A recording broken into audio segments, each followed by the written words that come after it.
Bangladeshi youth are at the forefront of a movement they say aims to restore trust and hope in the country's future.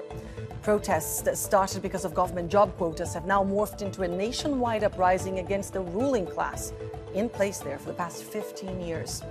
I'm Annalise Borges, and on today's episode of The Stream, we look into the crisis that engulfed the nation of 170 million and what is next for Bangladesh.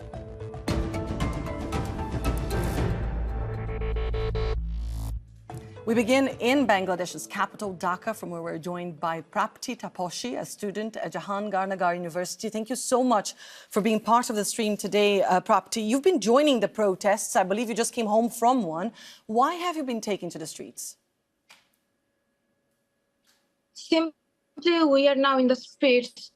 Thousands of our brothers and sisters have died. Thousands are being abducted and thousands are being picked up in jail. So now the people of Bangladesh, even the students, the job holders, the singers, the writers, everyone is out on the roads. Everyone is out online so that they could protest and they could ask for their rights as a citizen and as a human being. The government is disputing those figures and the figures of people killed, but I have heard from students in Bangladesh saying that the country has been transformed, that it felt like a war zone. Did you feel the same? And what is the situation like now?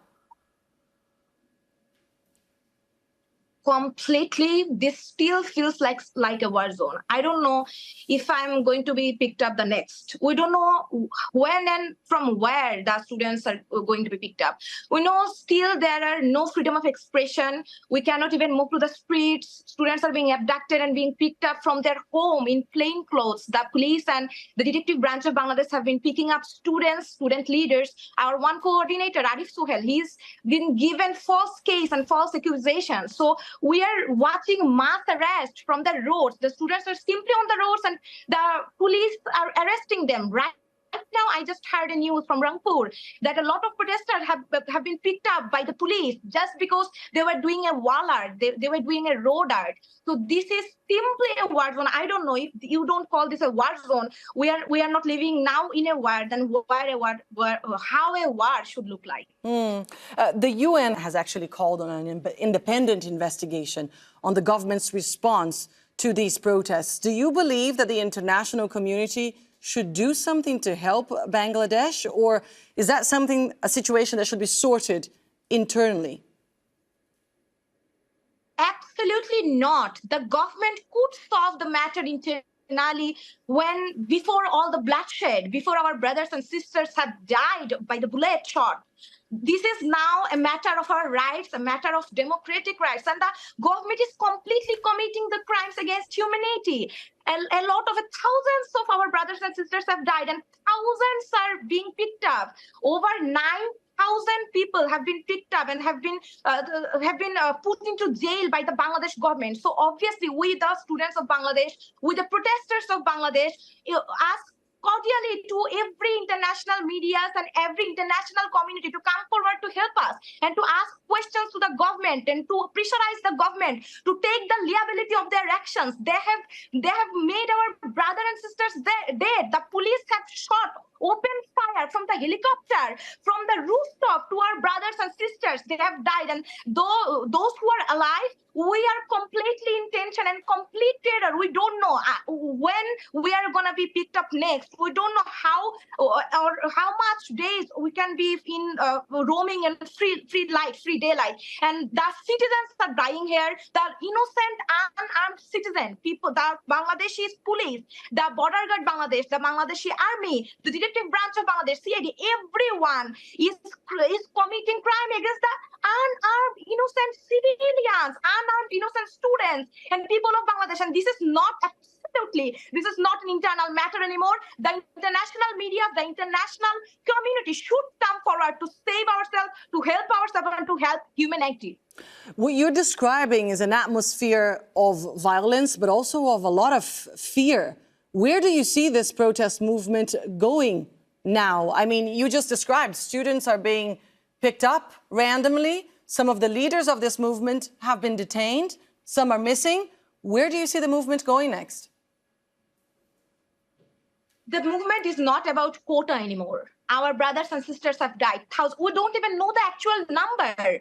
The government said they are yet to determine, but we assume there are officially in the newspapers, we saw the records of over 250 deaths. And you know, the children could not even help themselves from the brutality of the Bangladeshi police and Bangladeshi government. 4 years old, 6 years old, 11 years old students and children have died. 14 and 16 years old children have died. And even the Bangladeshi government, the Bangladeshi court have put the minor children in handcuffed. They're handcuffed and they're put into jail, not even in the children's juvenile court. They are giving the actual court to the minor children. And we think this is not about quota, absolutely not about quota anymore. These are the protests are about our democratic rights. The protests are about rights for as a human being, for the humanity. And the movement has started as a young-led movement, as a student-led movement. But it has become a mass uprising of the whole people of Bangladesh. Many movement leaders have been picked up, and you already know that many are in detention, many are being held up, many are given false cases, just I have said previously. But we all believe us, we all are leaders now, we all are coordinators now, and we will continue our fight till this fascist regime, till this autocratic regime is down, till this autocracy is down, and till our demands have met. Prapti, thank you so much for joining us here on the stream today. Thank you a lot. We have been speaking to people in Bangladesh for the show for a few days now and managed to collect some testimonies. The vast majority of the people we spoke to asked to remain anonymous for fear of what could happen to them or to their family. And that in itself speaks volumes about the state of the country right now. What's going on? What's happening where you are? It's very dangerous for us right now. In this situation, when we're nowhere to go, no one to trust. Right now, we are laying low because I saw at least 5 people getting killed in front of me. The government does not acknowledge these students dying at all. I'm afraid, but I'm not afraid for myself, but for my family. The police is shooting our students directly. They just attacked us. We were marching. I saw police firing and throwing tear shell. Meanwhile, my tiny hands had only few pebbles. That moment, I felt so powerless. No media in our country is showing this protest. They didn't tell how many brothers and sisters and civilians were shot dead for no reason. You see, the machinery of the state is the only thing that's stopping us from taking down this government. So we have to take every action in our own hands, and we have to do whatever it takes to stand our ground. They cannot kill all of us. Students not going to forget about this. You have to understand whatever we are doing right now for the betterment of our country. There is only one message to the PM. If you can't take liability of the martyrs and take action against your forces immediately, step down Sheikh Hasina. The change will come soon. Our spring is nearby. Stay safe, but also stay in touch with us. And I would like to continue this conversation. I would like to welcome to the show right now Tasnima Zaman, a Columbia University graduate joining us from New York. Rubaya Gulshan, a student at Wayne State College joining us from Nebraska. And finally, the student behind the Bangladeshi Voice on Instagram, whose identity we're not divulging for his protection. So we're going to call him John, which is not his real name. John is joining us from the UK. Thank you all so much for being part of the stream today. You guys have been watching this from the outside, but obviously this story has affected you. You have family and friends in Bangladesh. John, if I can start with you, how has it been to watch your home country engulfed in chaos? I mean, I believe you started the Bangladeshi Voice in order to document what's been happening in your country, but also to get the word out. Yeah, like I mentioned earlier, the start of Bangladeshi Voice was more of a personal motivation. But now, even I did not imagine the extent this thing would have gone on to. Previously, in 2018 and 2013, we have seen how this regime has tried to thwart protests and try to shut down any form of anti-government movements. But to this scale, this is something that was absolutely unimaginable, absolutely something straight out of storybooks, something straight out of movies. And watching this unfold live in front of our eyes, is not something that we ever thought we'd have to do. However, right now, it's the more the days are passing, I think the more the nightmare is coming out live, and we are just having to witness the horrors, the horrific ways the government is cracking down on the students. Like Prapti was mentioning that there were students being picked up left and right, 16-year-old, 8-year-old students, and children are dying. I mean, the footages I have seen personally, trying to put out news on the Bangladeshi Voice myself, I was so traumatized I could not sleep for 2-3 nights in a row, some of the footages I've seen. So definitely this is not something we ever thought we'd see out of Bangladesh. And this is something that we think does not only require international attention, but I think there needs to be much bigger steps to ensure that things like this do not continue anymore. Tasnima, what about you? What has been your experience? I mean, you've also been posting about the situation in your country. Yes.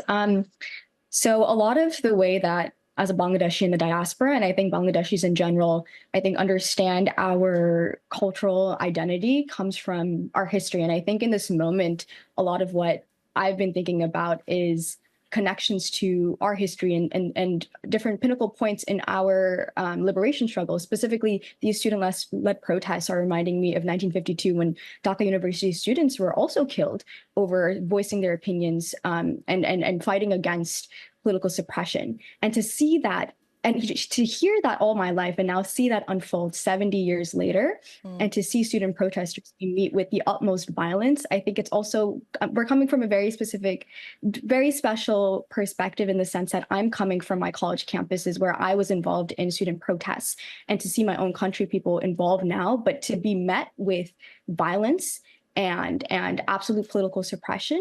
And to see that privilege that I guess I had, you know, being able to protest freely in some regard, and not to see that same right be allotted to my country people back home. I think it's absolutely disheartening, and it's absolutely representative of the lack of democracy that exists in that country. And, you know, I think there in all of that violence and that brutality, there's a source of inspiration to see the youth really taking to the streets and to feel connected to young people abroad and to have young people here speaking up, young people abroad speaking up. So that's how I'm feeling right now. But obviously they're paying a very high price for speaking up. Rubaya, what about you? What did you hear from people at home on how things have been in the last few days?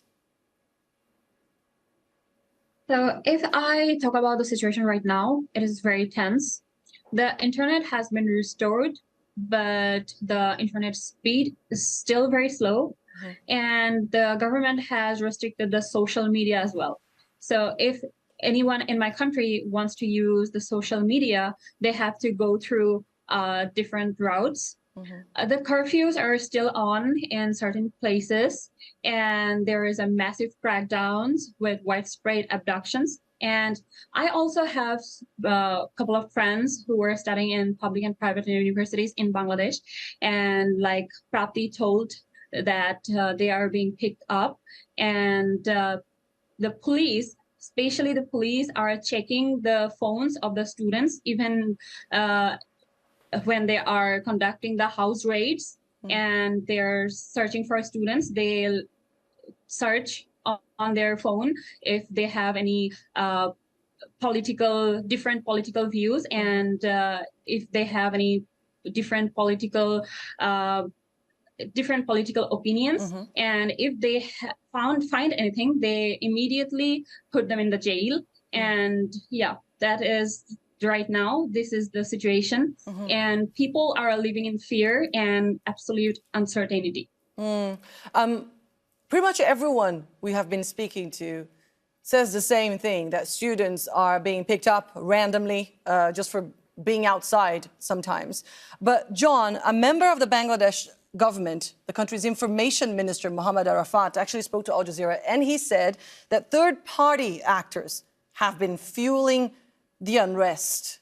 What is your response to that? What are your thoughts on this? I mean, the home minister makes a lot of statements. Just, I think, few days ago, he was on Al Jazeera, and he was saying the prime minister was protecting the citizens, protecting the students. It sparked a question: what exactly were they doing to protect people or the students? What we've seen so far is not an example of protecting students. Similarly, what he's also saying about the third parties is not true. The government has been peddling lies for 15 years, and after a while, you naturally become immune to their lies. They keep lying, and they keep lying some more. At this point, everyone knows how the government uses the third-party accusations on BNP and Jamaat to avert the blame on themselves. I mean, just today, I was seeing online how the government has announced a national mourning day for the people who have died in the protests, and the citizens have completely revolted. The government is urging everyone to use the color black everywhere, put up black color wallpapers on their social media. Bangladesh Awami League has put that on their profile picture on Facebook, but the people don't want to do that. Hundreds and thousands of people have used the color red instead, and over here, Bangladesh Awami League is blaming BNP and Jamaat for inciting this whole motivation. They have incited this whole thing that use your red colors. On the other hand, we're seeing students, lawyers, teachers from various universities who are standing in solidarity with that. So my question is, if BNP and Jamaat are doing all this, then we are all BNP and Jamaat. All the teachers, all the lawyers, all the people who have died, all the people who want to have this change in this reform of the government would have been labeled BNP and Jamaat. If you have anything to say that's not going with the government's own opinions, then you're labeled as those names. And I think that stands no ground. It makes no sense. And we're tired of their lies. The government insists that this is all political and is blaming the political opposition. Nina, the UN has called for an independent investigation into the government's response into possible human rights violations. Do you think one will happen? I mean, John was just saying Bangladesh needs more than international attention. It perhaps needs international intervention. What are your thoughts on this?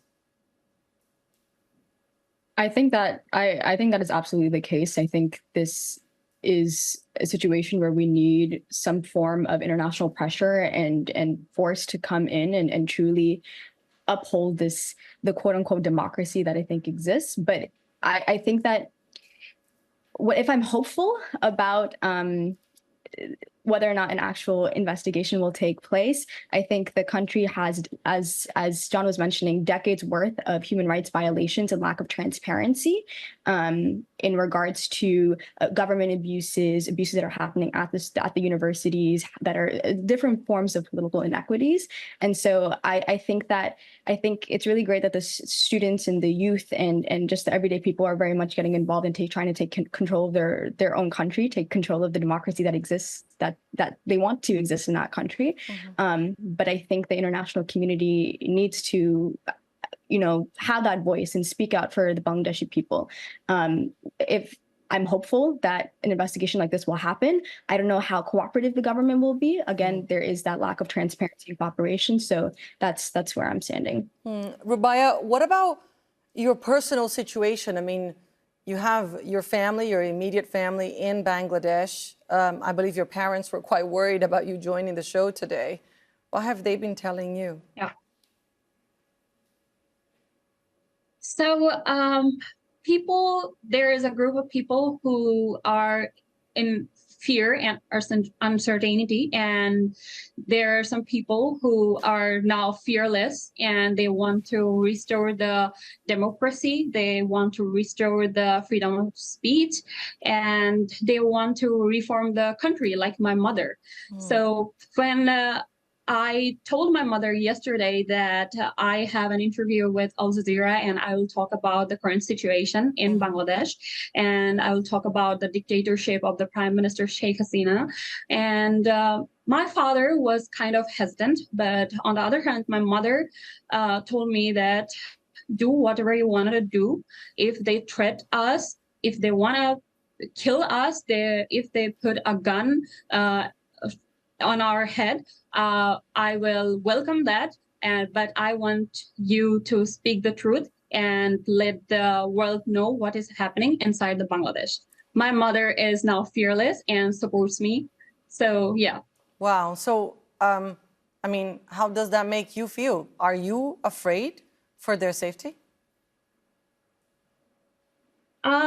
Yes, I am their child. So obviously I am afraid for my parents' safety.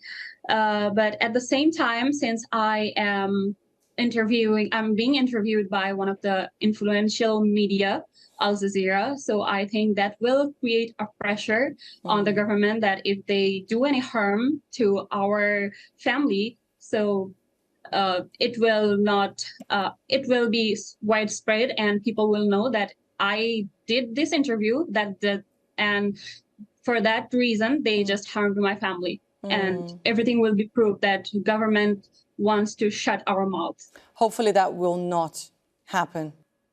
Guys, we're approaching the end of the show here, and I would like to get a message from you in terms of your hopes for the future of Bangladesh. John, can I get you to go first? I think I'm not sure about whether we will have democracy, any kind of democracy, reinstated in the country anytime soon. I think from what I've been seeing this past decade, I think Sheikh Hasina has orchestrated a very carefully calculated account. She has been able to establish a one-party democracy like her father wanted in the first place with the country prior to 1975. And today, a lot of people that I have interviewed myself do resonate with that. They agree to the point that we have become a one-party state. And the roots of that belong to Sheikh Mujibur Rahman's initial motive with Bakshal in 1974. However, I do hope and I do dream, and my primary hope for the country is that we get rid of this fascist regime and we work towards democracy. I don't know if we will be able to establish that, but we want to work toward that. And I think that's what the youth of today wants as well. Right. Tasneema, what about you? What do you hope for the future? Do you think students can bring about change? Absolutely. I think as Prapti mentioned, this isn't just a movement about the quota system anymore. It's a much larger call for reform in the Bangladeshi government and the way that democracy operates in the country.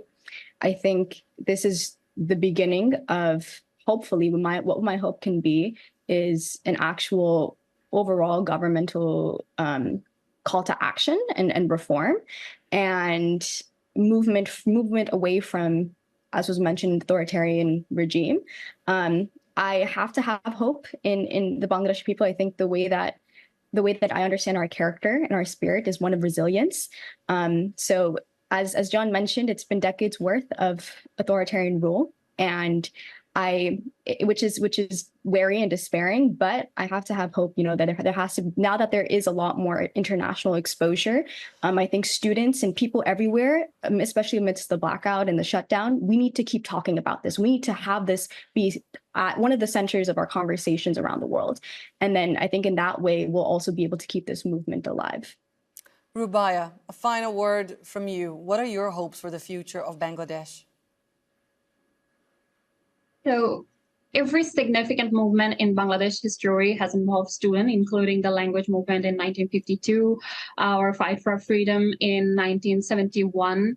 And today the students are united again. They started with a goal to reform the quota system, but now they shift their goal to reform the whole country and restore the freedom of speech and free the country from the autocratic rule of Sheikh Hasina. And I believe that all of their sacrifices and their efforts will lead to positive changes. All right, Tasneema, Rubaya, John, thank you so much for being part of the stream today and sharing your experiences and your views with us. And thank you all for watching. Keep in touch with us on social media. You can send us your questions and suggestions with the hashtag or the handle AJStream, and we will look into them. Take care, and I'll see you soon.